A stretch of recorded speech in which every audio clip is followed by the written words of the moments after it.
The fact is, we had 4 dead Americans. Was it because of a protest, or was it because of guys out for a walk one night who decided they'd go kill some Americans? What difference at this point does it make? It is our job to figure out what happened and do everything we can to prevent it from ever happening again, Senator. When you pass something as consequential as this, get out and defend it. And you can say, and I think people should say, look, we're going to learn more about how it's working, and if there are adjustments that need to be made as we go forward. Wouldn't you rather have somebody who wants to keep the good and fix what's not working than somebody who wants to undermine it and maybe throw it out?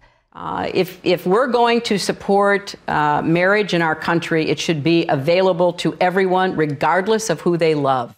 So yes, I evolved over time, and I'm very proud to state that I'm a full supporter of marriage equality right now. If you have no reason to remember, but we came out of the White House not only dead broke, but in debt.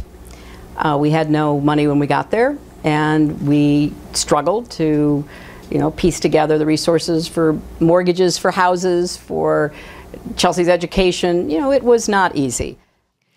This is what we call smart power, using every possible tool and partner to advance peace and security, leaving no one on the sidelines, showing respect even for one's enemies, trying to understand and, insofar as psychologically possible, empathize with their perspective and point of view, helping to define the problems, determine the solutions. That is what we believe in the 21st century will change the prospects for peace. There are still too many countries, even now in the 21st century, that legally restrict women's freedom of movement or legally prohibit them from holding a vast array of different kinds of jobs.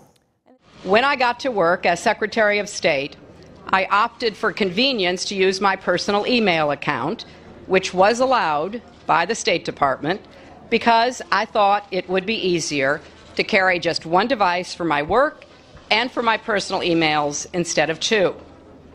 Looking back, it would have been better if I'd simply used a second email account and carried a second phone, but at the time, this didn't seem like an issue.